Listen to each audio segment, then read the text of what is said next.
Hello, hello. How are you? This is Jessica Avidable and the Dancing with Life podcast. We are a podcast for joy. And here on episode 3, I'm going to talk to you a little bit about my process and how I do coaching with awesome people like you. So the first place we start is a wheel of life, and I'm going to share my screen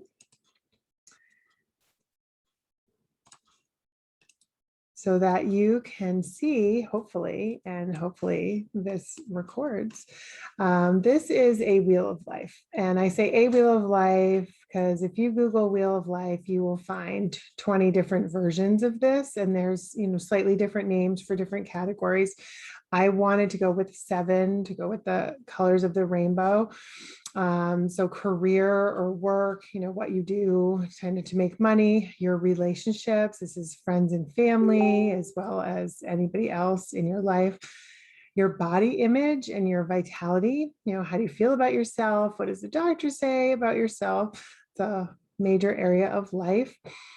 Physical space, kind of obvious, but some people forget key areas like your car. Is your car clean and functional?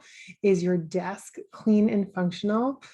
Um, I think, processing the mail, how you do the laundry, what does your closet look like? Those are all things that fall under physical space.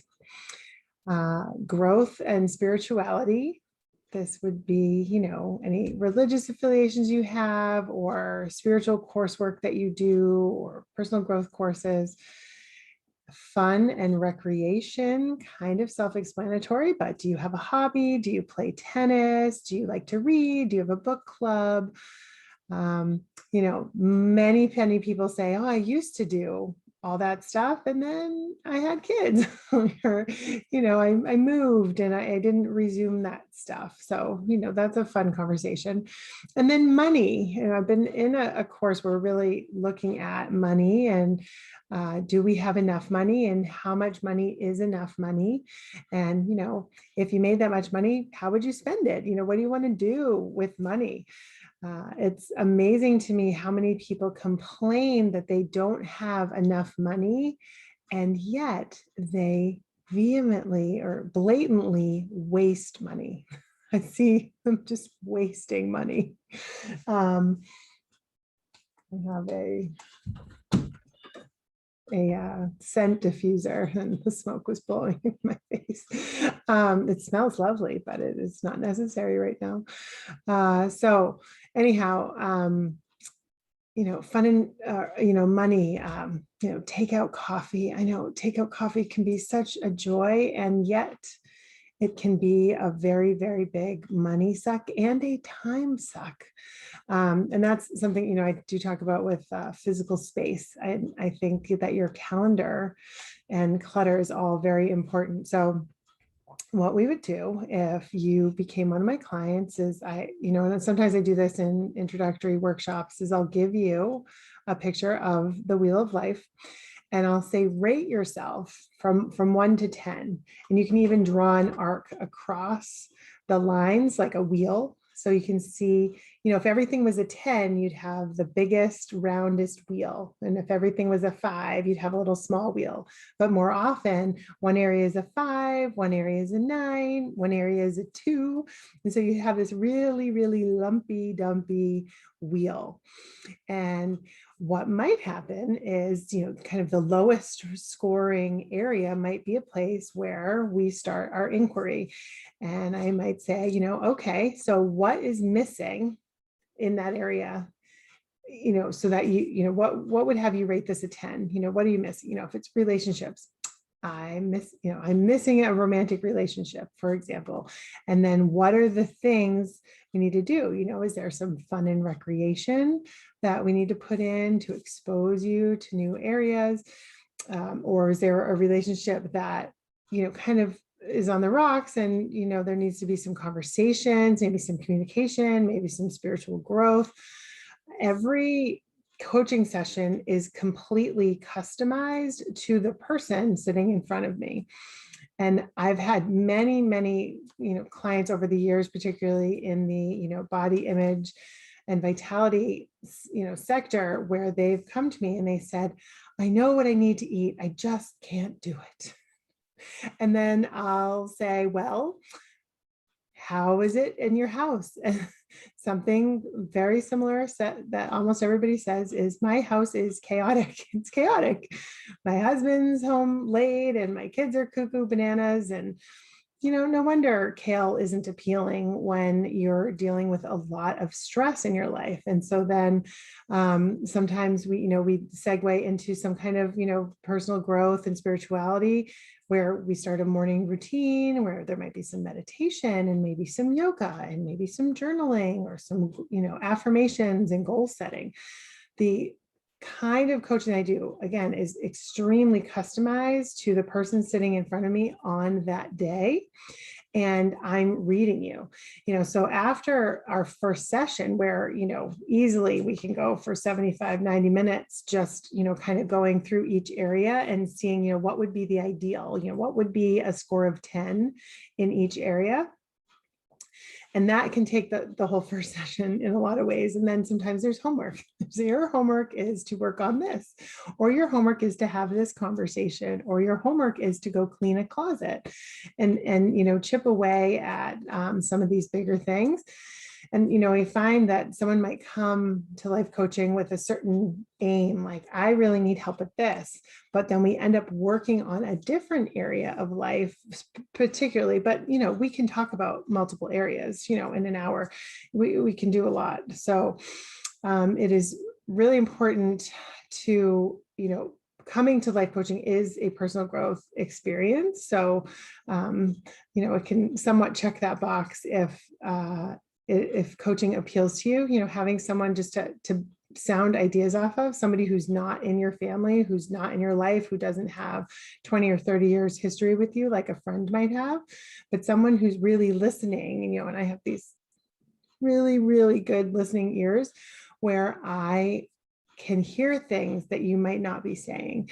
And I, consider myself, fairly intuitive person, and I get a lot of downloads during the sessions, and ideas, and, kind of a person playing devil's advocate, or have you ever thought of it this way? Or what do you think about this? And do you really think your sister is exactly like that? Or do you think maybe it has something to do with this, and then I can recommend books. One of my favorite, personal growth and peace-seeking books is The Four Agreements. Don Miguel Ruiz goes through the Four Agreements, and they're very simple. And yet, when you listen to someone talking about their life, they often aren't aware of the Four Agreements. And that is, being impeccable with your word, not taking anything personally, don't assume anything, and always do your best. Those are the Four Agreements. And in any, relationship you're having difficulty, there is gold in actually looking at the Four Agreements. It's a short book, but it is really nice. I had a counselor once say that that's the only book you need as a marriage counselor. That's all, you just need this one book. And if everybody can follow these Four Agreements, then things should be fairly smooth sailing.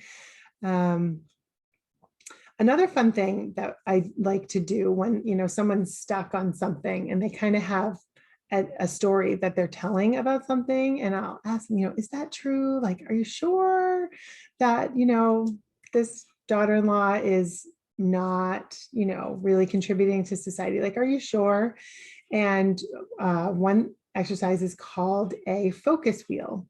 And this is a different kind of wheel. And I draw this on paper, or we draw it on a whiteboard if there is one. But I'll, draw like what, who's the person, like what is the focus, and what is the statement that we want to be true? So what do we really want to be true? So the statement might be, Cindy is gainfully employed, right? And because Cindy might not be gainfully employed, but we say, Cindy is gainfully employed.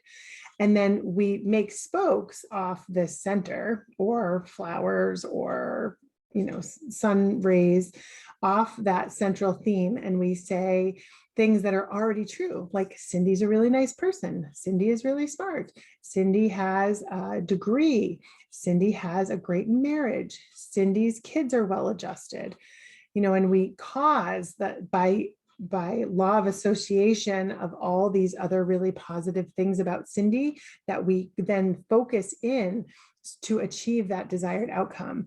And it may sound a little strange for someone who's not actually working with me and I'm explaining the process as we go through it, but that process of intending a new and improved future for someone has worked over and over and over again by identifying what the thing is that we really, really want and then focusing that energy. It's kind of like that time where a group of people meditated and they wanted to reduce violent crime in Washington, D.C. And they prayed for 8 weeks. And someone remarked at the beginning of this study that it would take 2 feet of snow to reduce the crime in Washington, D.C. in the summertime. And these people sat and prayed, and the violent crime reduced by 25% in 1 year. And you can look that up. I am not really a statistics person. I just remember the studies, and then, you can Google them if you don't believe me, but I'm sure it's true.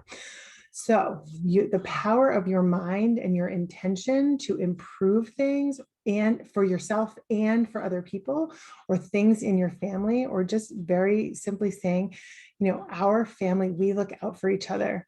We're always there for each other. And together, all our dreams come true. And saying that over and over again and enrolling everybody in the family to that definite future can make a really, really big difference. So that's where we start for life coaching. And then, if we are meeting weekly, then, you go home, you might have a little homework, and then you come in the next session and we might start with, how did your homework go? Or there could be a new thing that happened because, in 7 days, a whole lot of things go on, a whole lot of conversations go on, upsets go on, accomplishments go on, things change, there's snowstorms, there's blizzards, there's all sorts of things that can change the flow that we're wanting to create in our life so that we experience joy every day.